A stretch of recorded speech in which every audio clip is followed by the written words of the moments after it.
तालीमुल इस्लाम का तीसरा हिस्सा में मैंने आपको पिछली वीडियो में सबक नंबर 24 के अंदर नमाज की छठी शर्त इस्तक़बाल क़िबला का बयान आपको पढ़ा दिया था। आपने याद कर लिया होगा। इंशाअल्लाह आज की वीडियो में जो है सबक नंबर 25 के अंदर नमाज की 7वीं शर्त नियत का बयान पढ़ेंगे। और जिन्होंने अभी तक हमारे इस वीडियो को लाइक नहीं किया है और सब्सक्राइब हमारे इस चैनल को नहीं किया है तो आपसे गुजारिश है कि हमारे इस वीडियो को लाइक भी करें और सब्सक्राइब भी करें। ठीक है, तो चलिए शुरू करते हैं वीडियो को।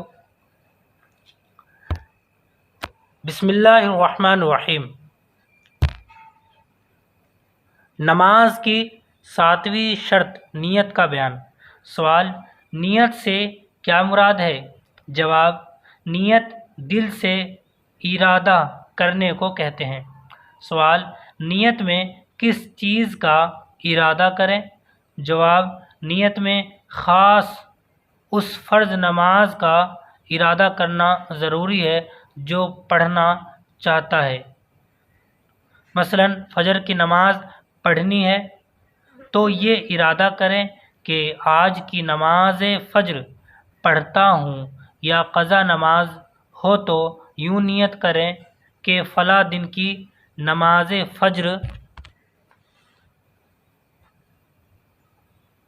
पढ़ता हूँ।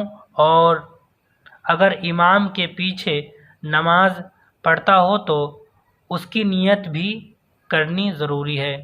सवाल, नियत का ज़ुबान से कहना कैसा है?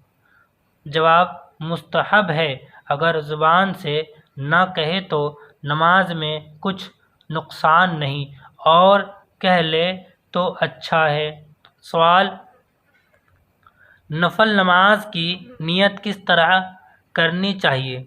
जवाब, नमाज नफल की नियत इतनी काफ़ी है कि नमाज नफल पढ़ता हूँ, नमाज सुन्नत और तरावी के लिए भी इतनी ही नियत काफ़ी है।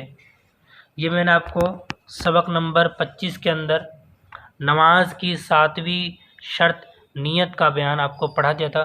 इंशाअल्लाह अगली वीडियो में सबक नंबर 26 के अंदर अज़ान का बयान पढ़ेंगे। ठीक है, तो मिलते हैं अगली वीडियो में।